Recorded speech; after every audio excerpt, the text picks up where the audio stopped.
Hello मेरे प्यारे students, क्या हालचाल। हमें उम्मीद है आप सब स्वस्थ होंगे, मस्त होंगे और आप सबकी तैयारी एकदम शानदार तरीके से चल रही होगी। तो स्वागत है एक बार फिर से UP+CNM फीमेल हेल्थ वर्कर के नर्सिंग क्लास में।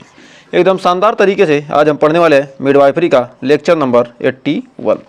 तो लेक्चर नंबर 81 पढ़ेंगे और हमने 80 लेक्चर कंप्लीट कर लिए हैं। तो 80 मतलब 8 त्रिक 24, 80 में 30 से गुणा कर दीजिए। 80 में क्या करेंगे, 30 से गुणा करेंगे तो 8 त्रिक 24, उसके बाद डबल 0, यानी 24 क्वेश्चन हम क्या कर चुके हैं, सिर्फ मिडवाइफरी से कर चुके हैं। तो और सारे टॉपिक से भी हमने क्वेश्चन किया है, तो उन सारे टॉपिक को आप देखें। मान के चलिए 7000 प्लस क्वेश्चन तो हमारे कंप्लीट हो गए होंगे, लगभग 8000 क्वेश्चन तो हो ही गया होगा। तो 7 से 8000 के बीच लगभग हो ही गया होगा और डेली आपको क्वेश्चन तो मिल ही रहे हैं। तो यदि आपको सेशन पसंद आए तो सेशन को लाइक शेयर करके चैनल को सब्सक्राइब करना मत भूलिए, क्योंकि आपके लिए इतना क्वेश्चन हमने क्या किया, धीरे धीरे करके क्या होता है, बूंद बूंद से घड़ा भरता है। तो हमने 30-30 क्वेश्चन करके इतने क्वेश्चन कंप्लीट कर लिए हैं। तो हमें उम्मीद है आपको सेशन पसंद आएगा। तो टॉप 30 क्वेश्चन करेंगे, इन 30 क्वेश्चन के आंसर देने की कोशिश कीजिएगा और लास्ट में हमें कमेंट में जरूर बताएगा कि आपके कितने क्वेश्चन सही हुए। तो आइए शुरुआत करते हैं सेशन की। यदि आप यूपी, बिहार, राजस्थान किसी भी स्टेट एग्जाम की तैयारी कर रही हैं तो सेशन शानदार होगा आपके लिए। तो देखिए फर्स्ट क्वेश्चन क्या कह रहा, भ्रूण की हृदय ध्वनि सबसे पहले किस सप्ताह में सुनी जा सकती है, चौथे, छठे, 10वें, 12वें। तो भ्रूण की हृदय ध्वनि ट्रांसवेजिनल अल्ट्रासाउंड के द्वारा कब सुनी जा सकती है, छठे सप्ताह के बाद। तो छठे सप्ताह के बाद भ्रूण की हृदय ध्वनि किसके द्वारा, ट्रांसवेजिनल अल्ट्रासाउंड के द्वारा सुनी जा सकती है। नेक्स्ट फिर कह रहा, हेल्प सिंड्रोम में कौन सा अंग सबसे ज़्यादा प्रभावित होता है, गुर्दा, यकृत, फेफड़ा, मस्तिष्क। तो हेल्प सिंड्रोम में यकृत की कोशिकाएं क्या हो जाती हैं, नष्ट होती हैं, जिससे लीवर एंजाइम बढ़ जाते हैं। तो हेल्प सिंड्रोम में क्या होती है, यकृत की कोशिकाएं क्या होती हैं, नष्ट होती हैं। तो राइट आंसर हमारा क्या हो जाएगा, यकृत। तो यकृत की कोशिकाएं क्या होती हैं, नष्ट होती हैं और लीवर एंजाइम क्या होते हैं, लीवर एंजाइम क्या होते हैं, बढ़ जाते हैं। किसमें, हेल्प सिंड्रोम में। तो बढ़ते हैं आगे। फिर कह रहा है एक्टोपिक प्रेगनेंसी के सबसे सामान्य स्थान को क्या कहा जाता है। एक्टोपिक प्रेगनेंसी के सबसे सामान्य स्थान को क्या कहा जाता है, एंडोमेट्रियम या फिम्ब्रिया या एम्फुला या इंटरस्टिशियम। तो एम्फुला ट्यूब का वह भाग होता है जो हमारा क्या, एक्टोपिक प्रेगनेंसी में सबसे समान स्थान को क्या कहा जाता है, कहते हैं क्या, एम्फुला। जो एम्फुला होता है यह ट्यूब का वह भाग होता है जहां सबसे अधिक एक्टोपिक प्रेगनेंसी पाई जाती है। तो सबसे अधिक एक्टोपिक प्रेगनेंसी कहां पाई जाती है, एम्फुला में पाई जाती है। नेक्स्ट कह रहा, शोल्डर डायस्टोसिया में सबसे पहले की जाने वाली प्रक्रिया क्या होती है, क्रिस्टेलर मैन्यूअर या मैकराबर्ट मैन्यूअर या जावेलिन मैन्यूअर या बाय मैनुअल पल्स। तो कह रहा है शोल्डर डायस्टेसिया में सबसे पहले की जाने वाली प्रक्रिया क्या होती है। तो शोल्डर डायस्टिया में सबसे पहले की जाने वाली प्रक्रिया क्या होती है, मैकराबर्ट मैन्यूअर। तो मैकराबर्ट मैन्यूअर होती है। मैकराबर्ट मैन्यूअर कूल्हों को ऊपर की ओर झुकाकर शिशु के कंधों को क्या करती है, निकालने में मदद करती है। तो बढ़ते हैं आगे। फिर कह रहा है कार्डिनल मूवमेंट में कौन सा चरण अंतिम होता है, कौन सा चरण क्या होता है, अंतिम होता है। किसमें, कार्डिनल मूवमेंट में डेसेंट या एक्सटेंशन या रेस्टिट्यूशन या एक्सपल्सन। तो कह रहा इसमें कार्डिनल मूवमेंट में कौन सा चरण अंतिम होता है। तो कार्डिनल मूवमेंट में कौन सा चरण अंतिम होता है, तो हमारा हो जाएगा एक्सपल्सन। तो राइट आंसर हो जाएगा हमारा option number D, expulsion. Expulsion क्या होता है, अंतिम चरण होता है। कौन सा चरण होता है, अंतिम चरण होता है जहां शिशु का संपूर्ण शरीर क्या होता है, बाहर निकलता है। तो एक्सपल्सन में कार्डिनल मूवमेंट में कौन सा अंतिम चरण होता है, तो हमारा क्या होता है, एक्सपल्सन अंतिम चरण होता है। इसमें शिशु का क्या होता है, संपूर्ण शरीर, पूरा शरीर क्या होता है, बाहर निकलता है। तो बढ़ते हैं आगे। अगला क्वेश्चन करा, disseminated intravascular coagulation DIC, disseminated intravascular coagulation DIC में कौन सा परीक्षण सबसे संवेदनशील होता है, प्लेटलेट काउंट PT या डाइमर या बीटी। तो इसमें हमारा कह रहा है डिसिमिनेटेड इंट्रावैस्कुलर कोगुलेशन, डीआईसी में कौन सा परीक्षण सबसे संवेदनशील होता है? तो हमारा सी हो जाएगा, D for dimer, D dimer. D dimer DIC की पुष्टि में क्या होता है? सहायक होता है, क्योंकि यह फाइब्रिन डिग्रेशन को दर्शाता है। क्योंकि यह क्या कहता है? डी डाइमर क्या कहता है? फाइब्रिन डिग्रेशन को क्या कहता है? दर्शाता है। इसे क्या, इसका परीक्षण क्या संवेदनशील होता है। तो बढ़ते हैं आगे। कह twin to twin transfusion syndrome किस प्रकार की जुड़वा गर्भावस्था में होता है? तो कह twin to twin transfusion syndrome किस प्रकार की जुड़वा गर्भावस्था में होता है? डाइक्लोरोनिक डायमीनियोटिक या मोनोक्लोरोनिक कोरियोनिक या डाइमिनियोटिक या मोनोकोरियोनिक या मोनोएमिनियोटिक या को ज्वाइंट ट्विंस। तो हमारा हो जाएगा यहाँ पर right answer, twin to twin transfusion syndrome किस प्रकार की जुड़वा गर्भावस्था में होता है? तो हमारा राइट हो जाएगा मोनोकोरियोनिक डायमिनियोटिक, मोनोक्रोनिक डाइमेनियोटिक होता है। जो इस प्रकार का जुड़वा बच्चा होता है twin to twin transfusion syndrome में, जो इस प्रकार का जुड़वा बच्चा होता है, इसमें एक ही प्लेसेंटा होने के कारण रक्त का असमान वितरण होता है। मतलब twin to twin transfusion syndrome में क्या होता है? एक ही प्लेसेंटा होने के कारण क्या होता है? रक्त का असमान वितरण होता है। मतलब क्या, समान रूप से वितरण नहीं होता, असमान रूप से क्या होता है? वितरण होता है। नेक्स्ट, फिर कह रहा है निम्न में से कौन सा संकेत गर्भाशय की रप्चर का प्रमुख लक्षण है? निरंतर संकुचन या रक्तचाप में वृद्धि या पेट के में अस्थायी दर्द या भ्रूण की हृदय गति बढ़ना। तो कारण निम्नलिखित में से कौन सा संकेत गर्भाशय की रप्चर का प्रमुख लक्षण है? तो निम्नलिखित से कौन सा संकेत है जो गर्भाशय की रप्चर का क्या प्रमुख लक्षण है? तो हमारा ऑप्शन नंबर सी हो जाएगा, पेट में अस्थायी दर्द। तो पेट में क्या हो जाएगा? अस्थायी दर्द। ऑप्शन नंबर सी हो जाएगा हमारा राइट। तो गर्भाशय की रप्चर में पेट में तेज अस्थायी दर्द एवं भ्रूण गतिविधि में क्या होती है? कमी होती है। तो क्या होता है? गर्भाशय रप्चर में क्या होता है? पेट में तेजी से क्या होता है? अस्थायी दर्द, तेज क्या होगा? तेज अस्थायी दर्द होगा। पेट में कौन सा दर्द होगा? तेज अस्थायी दर्द होगा। और भ्रूण गतिविधि में क्या होगी? कमी होगी। जो भ्रूण गतिविधि है वो क्या होगी? कम हो जाती है। नेक्स्ट, करा प्लेसेंटा एक्रेटा में प्लेसेंटा कहाँ तक चिपका होता है? एंडोमेट्रियम तक या मायोमेट्रियम तक या सीरोजा तक या यूटेराइन वाल को पार कर। तो कह रहा प्लेसेंटा एक्रेटा में प्लेसेंटा कहाँ तक चिपका होता है? प्लेसेंटा एक्रेटा में प्लेसेंटा कहाँ तक चिपका होता है? तो मायोमेट्रियम तक। तो कहाँ तक चिपका होता है? मायोमेट्रियम तक चिपका होता है। तो इसमें प्लेसेंटा गर्भाशय की मांसपेशियों यानी मायोमेट्रियम तक चिपक जाता है। नेक्स्ट, फिर कह रहा ओलिगोहाइड्रा मिनियोस में एम्ब्रियोटिक फ्लूइड इंडेक्स कितना होता है? तो ओलिगोहाइड्रा मिनियोस में जो हमारा एम्ब्रियोटिक क्या होता है? एम्ब्रियोटिक फ्लूइड इंडेक्स कितना होता है? तो 25 से अधिक होना, 25 सेंटीमीटर से अधिक या 5 से 10 सेंटीमीटर या 5 सेंटीमीटर से कम या 15 से 20 सेंटीमीटर। तो कह रहा जो हमारा एम्ब्रियोइड फ्लूइड इंडेक्स कितना होता है? तो यानी हमारा AFI एम्ब्रियोटिक फ्लूइड इंडेक्स को क्या कहते हैं? ए से एम्ब्रियोटिक, F से फ्लूइड, I से इंडेक्स। तो AFI का मान हमारा कितना होता है? 5 सेंटीमीटर से क्या होना चाहिए? कम होना चाहिए। तो 5 से कम होने पर क्या ओलिगोहाइड्रामिनियोस की क्या होती? पुष्टि होती है। तो यानी हमारा ऑप्शन नंबर सी हो जाएगा राइट। तो बढ़ते हैं आगे।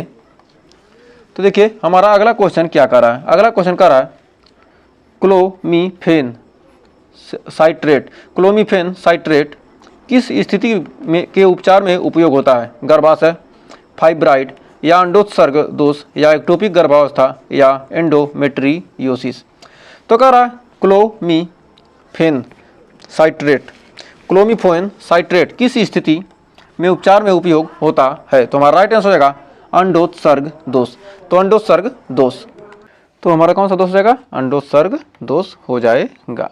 तो हमें उम्मीद है यहाँ तक कोई डाउट नहीं होगा। जो अंडोत्सर्ग दोष होता है यह क्लोमीफेन साइट्रेट, ये हमारा क्या क्लोमीफेन साइट्रेट जो क्या होता है? अंडोत्सर्ग को क्या करता है? प्रेरित करता है और बांझपन में उपयोग होता है। तो इसका उपयोग किस में किया जाता है? बांझपन में भी उपयोग किया जाता है। तो बढ़ते हैं आगे। तो देखिए अगला क्वेश्चन क्या कर रहा है? कह रहा गर्भावस्था में RH इनकैपेटिबिलिटी से बचाव के लिए क्या दिया जाता है? आयरन, रोगम या प्रोजेस्टेरॉन या ऑक्सीटोसिन। तो कह रहा गर्भावस्था में RH इनकैपेटिबिलिटी के लिए, तो RH इनकैपेटिबिलिटी के लिए हमारा RH निगेटिव माँ को रोगन देना, RH निगेटिव क्या करना, RH निगेटिव माँ को रोगम देना भ्रूण में हेमोलाइटिक डिजीज से बचाता है। तो क्या RH इनकैपेटिबिलिटी क्या बचाव के लिए क्या दिया जाता है? रोगम दिया जाता है। यह क्या करता है? यह हेमोलाइटिक डिजीज में भी क्या करता है? बचाव करता है। नेक्स्ट, फिर कह रहा सबसे प्रभावी गर्भनिरोधक उपाय कौन सा है? बैरियर मेथड या OCP या IUD या नसबंदी। तो कह रहा है कि सबसे प्रभावी गर्भनिरोधक उपाय, मतलब सबसे प्रभावी, सबसे ज़्यादा प्रभावी गर्भनिरोधक उपाय हमारा होता है क्या? यह नसबंदी होता है। नसबंदी यह एक क्या है? अस्थायी गर्भनिरोधक उपाय है। कैसा उपाय है? यह क्या है? अस्थायी गर्भनिरोधक उपाय है, जिसकी सहायता से 99% से अधिक, जिसकी क्या होता है? सफलता क्या 99% होती है, 99% से अधिक होती है, मतलब 100% लगभग क्या होता है? सक्सेस होता है। नेक्स्ट, कह रहा मोलर प्रेगनेंसी में कौन सा हार्मोन अत्यधिक बढ़ा होता है? LH, FSH या HCG या एस्ट्रोजन। तो कह रहा मोलर प्रेगनेंसी में ह्यूमन कोरियोनोटिक गोनाडोट्रोफिन यानी HCG अत्यधिक बढ़ जाता है। तो मोलर प्रेगनेंसी में क्या होता है? HCG हार्मोन क्या होता है? सबसे अत्यधिक क्या होता है? बढ़ जाता है। नेक्स्ट, कह रहा बिशप स्कोर किसके लिए प्रयोग किया जाता है? भ्रूण की स्थिति जानने के लिए या गर्भाशय को परिपक्व जानने के लिए या रक्तस्राव का आकलन करने के लिए या गर्भनिरोधक योजना के लिए। तो कह रहा बिशप स्कोर किसके लिए प्रयोग किया जाता है? तो बिशप स्कोर किसके लिए प्रयोग किया जाता है? तो हमारा गर्भाशय की परिपक्वता को जानने के लिए बिशप स्कोर का उपयोग किया जाता है। तो बिशप स्कोर से क्या पता चलता है कि गर्भाशय प्रसव के लिए तैयार है या नहीं? बिशप स्कोर से हम पता करते हैं जो गर्भाशय है परिपक्वता के लिए तैयार है या परिपक्वता करें प्रसव के लिए तैयार है या नहीं। तो हमें उम्मीद है सेशन आपको पसंद आ रहा होगा। सेशन अच्छा लगा तो सेशन को लाइक शेयर करके चैनल को सब्सक्राइब जल्दी से कर दीजिए। कह रहा यूटेराइन एटॉनी से बचाव के लिए क्या दिया जाता है? आयरन, कैल्शियम, ऑक्सीटोसिन या एस्पिरिन। तो कह रहा है क्या यूटेराइन एटॉनी से बचाव के लिए क्या दिया जाता है? ऑक्सीटोसिन दिया जाता है। ऑक्सीटोसिन क्या होता है? गर्भाशय को संकुचित करता है, जिससे रक्तस्राव क्या किया जाता है? रोका जा सकता है। नेक्स्ट, फिर कह रहा निम्न में से कौन सी स्थिति हाई रिस्क प्रेगनेंसी में आती है? प्राइमी ग्रेविडा या मल्टीपल प्रेगनेंसी या BMI 21 या नॉर्मल विटल्स। तो क्या रहा है? निम्न में से कौन सी स्थिति हाई रिस्क प्रेगनेंसी में आती है? तो हाई रिस्क प्रेगनेंसी में आती है मल्टीपल प्रेगनेंसी, यानी मल्टीपल प्रेगनेंसी जुड़वे अधिक भ्रूण होने पर जोखिम अधिक होता है। यानी मतलब क्या होगा? जुड़वा भ्रूण हो या जुड़वा 2 से अधिक भ्रूण हो तो क्या होता है? इसमें जोखिम अधिक होती है। नेक्स्ट, कार्ड प्रोलैप्स में क्या प्राथमिक कदम होता है? तो कार्ड प्रोलैप्स में प्राथमिक कदम क्या होता है? ऑक्सीजन देना, सिर उठाना, सिजेरियन की तैयारी या नाड़ी देखना। तो कार्ड प्रोलैप्स में क्या प्राथमिक कदम होता है? तो कार्ड प्रोलैप्स में प्राथमिक कदम होता है सिजेरियन की तैयारी। कार्ड प्रोलैप्स में भ्रूण की जान बचाने हेतु शीघ्र सिजेरियन क्या होता है? आवश्यक होता है। कार्ड प्रोलैप्स में क्या होता है? यदि क्या भ्रूण की जान बचानी है तो क्या जल्दी से जल्दी सिजेरियन किया जाता है। नेक्स्ट, प्रेगनेंसी के दौरान थायराइड की कमी से क्या हो सकता है? प्रेगनेंसी के दौरान थायराइड की कमी से क्या हो सकता है? जिगर की खराबी, मस्तिष्क विकास में कमी या भ्रूण में जल की कमी या गर्भाशय रप्चर। तो प्रेगनेंसी के दौरान थायराइड की कमी से क्या हो सकता है? तो प्रेगनेंसी के दौरान थायराइड की कमी से क्या हो सकता है? तो प्रेगनेंसी के दौरान थायराइड की कमी से मस्तिष्क के विकास में क्या होती है? कमी हो सकती है। या जो थायराइड हार्मोन होता है क्या भ्रूण के न्यूरोलॉजिकल विकास के लिए क्या होता है? आवश्यक होता है। जो थायराइड हार्मोन है वह क्या है? भ्रूण के न्यूरोलॉजिकल विकास के लिए क्या है? बहुत ही जरूरी होता है। नेक्स्ट, फिर अगला क्वेश्चन कर रहा है मैग्नीशियम सल्फेट किस स्थिति में दिया जाता है? हाइपरमेसिस ग्रेविडेरम या प्रीक्लेम्सिया या ओलिगोरिया या प्लेसेंटा प्रीविया। तो कह रहा मैग्नीशियम सल्फेट किस स्थिति में दिया जाता है। तो मैग्नीशियम सल्फेट हमारा दिया जाता है, ऑप्शन नंबर बी हो जाएगा, प्री क्लेम्सिया में। प्री क्लेम्सिया में क्या, दौरे से बचाने के लिए। तो मैग्नीशियम सल्फेट क्या देता है, प्री क्लेम्सिया में दौरे से बचाने हेतु दिया जाता है। तो बढ़ते हैं आगे। कह रहा एब्रप्शन की चिकित्सा सीमा भारत में कितनी है 2023 संशोधन के अनुसार, 12 सप्ताह, 20 सप्ताह, 24 सप्ताह या 28 सप्ताह। तो कह रहा एब्रप्शन की चिकित्सा सीमा भारत में कितनी है। तो एब्रप्शन की चिकित्सा सीमा भारत में कितनी है। तो हमारा राइट आंसर हो जाएगा ऑप्शन नंबर सी, 24। तो भारत में संशोधित EMTP अधिनियम के अनुसार 24 सप्ताह तक गर्भपात की अनुमति है। एबॉर्शन नहीं, एबॉर्शन की चिकित्सा सीमा भारत में कितनी है 2023 संशोधन के अनुसार 24 सप्ताह रखी गई है। भारत में संशोधित EMTP अधिनियम, कौन सा, EMTP अधिनियम के अनुसार 24 सप्ताह तक गर्भपात की अनुमति दी गई है। नेक्स्ट, करा अपगार स्कोर में कौन सा पैरामीटर नहीं आता, ग्रीमेस या अपीरियंस या गेज या एक्टिविटी। तो अपगार स्कोर में क्या नहीं आता है, हमारा राइट आंसर हो जाएगा क्या, गेज। अपगार स्कोर में गेज नहीं आता है। तो अपगार स्कोर में क्या होते हैं, 5 पैरामीटर होते हैं, गेज उनमें क्या है, शामिल नहीं है। नेक्स्ट, करा सर्विकल सर्कलेज किसके लिए किया जाता है। सर्विकल सर्कलेज किसके लिए किया जाता है, संक्रमण को रोकने के लिए, या प्रीमेच्योर डिलीवरी रोकने के लिए, या गर्भाशय का आकार बढ़ाने के लिए, या भ्रूण का वजन बढ़ाने में। तो कह रहा सर्विकल सर्कलेज किसके लिए किया जाता है। तो सर्विकल सर्कलेज किसके लिए किया जाता है, प्रीमेच्योर डिलीवरी को रोकने के लिए। तो जब गर्भाशय ग्रीवा क्या होती है, कमजोर होती है, तो सिलाई लगाकर गर्भावस्था को सुरक्षित रखा जाता है। तो यह क्या सर्विकल सर्कलेज है, किसके लिए किया जाता है, प्रीमेच्योर डिलीवरी को रोकने के लिए। जब गर्भाशय ग्रीवा क्या हो, कमजोर होती है, तब क्या कहते हैं, सिलाई लगाकर गर्भावस्था को क्या किया जाता है, सुरक्षित रखा जाता है। तो बढ़ते हैं आगे। सिरोडकर सर्जरी किस स्थिति में होती है, प्लेसेंटा प्रीविया, या इनकम्पेटेंट सर्विक्स, या फाइब्रॉयड, या एब्रप्टियो प्लेसेंटा। तो कह रहा सिरोडकर सर्जरी किस स्थिति में होती है। तो सिरोडकर स्थिति सर्जरी किस स्थिति में होती है, इनकैपिटेंट सर्विक्स,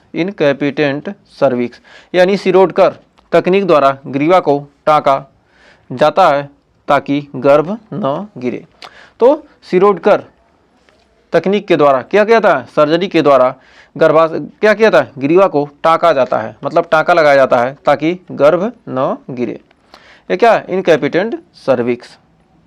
नेक्स्ट, कह रहा है लोचिया सेरोसा किस दिन से शुरू होता है। लोचिया सेरोसा किस दिन शुरू होता है, डिलीवरी के तुरंत बाद, तीसरे दिन, 7वें दिन, या 14वें दिन। तो डिलीवरी के तीसरे दिन से सफ़ेद रंग का स्राव लोचिया सेरोसा कहलाता है। तो किसके, डिलीवरी के बाद तीसरे दिन से सफ़ेद रंग का स्राव लोचिया सेरोसा कहलाता है। तो डिलीवरी के तीसरे दिन से के बाद से दिन से क्या, सफ़ेद रंग का स्राव लोचिया सेरोसा कहलाता है। तो बढ़ते हैं आगे। कह रहा है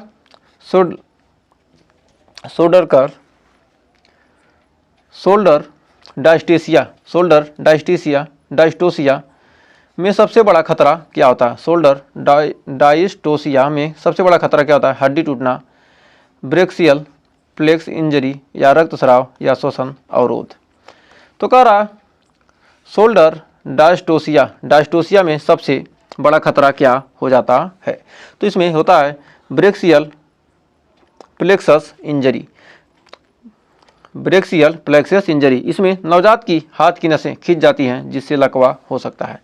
तो शोल्डर डायस्टोसिया में सबसे बड़ा खतरा क्या होता है, ब्रेक्सियल प्लेक्सस इंजरी, जिसमें क्या होता है, नवजात की हाथ की क्या होती हैं, नसें खिंच सकती हैं जिससे क्या हो सकता है, लकवा हो सकता है। तो बढ़ते हैं आगे। अगला करा ब्रीच प्रेजेंटेशन में कौन सा डिलीवरी तरीका सुरक्षित माना जाता है। ब्रीच प्रेजेंटेशन में कौन सी डिलीवरी तरीका सुरक्षित माना जाता है? सामान्य, ऑपरेशन, वैक्यूम या फोर्सेप। तो कह रहा क्या ब्रिज प्रेजेंटेशन में क्या सीजेरियन यानी ऑपरेशन, ब्रिज प्रेगनेंसी में क्या होता है सीजेरियन करना सबसे अधिक सुरक्षित माना जाता है। ब्रिज प्रेजेंटेशन में क्या होता है जो हमारा ऑपरेशन या सीजेरियन, इंग्लिश में कहते हैं सीजेरियन, करना अधिक सुरक्षित माना जाता है। तो बढ़ते हैं आगे। कह रहा कंट्रैक्शन स्ट्रेस टेस्ट में कौन सा परिणाम खतरनाक होता है? निगेटिव, पॉजिटिव, सस्पिशियस या इक्विवोकल। तो कह रहा इक्विवोकल। तो कह रहा कंट्रैक्शन स्ट्रेस टेस्ट में कौन सा परिणाम खतरनाक होता है? तो कंट्रैक्टिव स्ट्रेस टेस्ट में कौन सा परिणाम खतरनाक होता है? तो हमारा राइट आंसर हो जाएगा ऑप्शन नंबर बी, पॉजिटिव। तो पॉजिटिव परिणाम दर्शाता है कि भ्रूण ऑक्सीजन की कमी से क्या हो रहा है? प्रभावित हो रहा है। तो बढ़ते हैं आगे। करा प्रोजेस्टेरॉन की अधिकता से क्या प्रभाव होता है? गर्भाशय सिकुड़ता है, गर्भाशय शांत रहता है, ओव्यूलेशन बढ़ता है या भ्रूण का ताप बढ़ता है।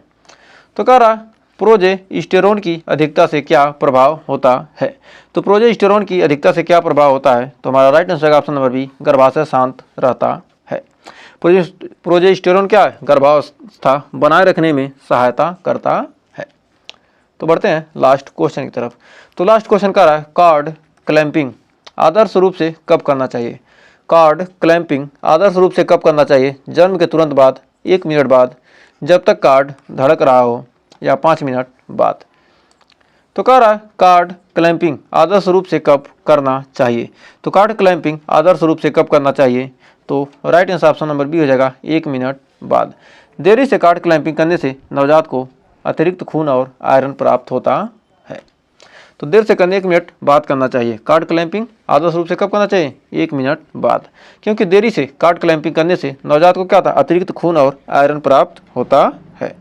तो हमें उम्मीद है आपको 30 क्वेश्चन क्लियर हो गए होंगे। तो 30 में आपने कितने क्वेश्चन सही किए हमें कमेंट में ज़रूर बताइएगा। सेशन अच्छा लगा तो सेशन को लाइक, शेयर और चैनल को अभी तक सब्सक्राइब नहीं किए हैं तो सब्सक्राइब कर लीजिए, क्योंकि ऐसे ही शानदार सेशन आपको देखने को मिलने वाले हैं। तो इतना काम आप कीजिए, हम आपके लिए बेहतरीन से बेहतरीन कंटेंट प्रोवाइड करते रहेंगे। कोई ऐसा क्वेश्चन छूटेगा नहीं जो आपके एग्जाम में पूछा जाए और आप पढ़े न हो। तो एकदम शानदार तरीके से हम सारे क्वेश्चन का पोस्टमार्टम ऐसे ही करते रहेंगे। तो आज के लिए बस इतना ही, मिलते हैं नेक्स्ट वीडियो में। तब तक के लिए टेक केयर।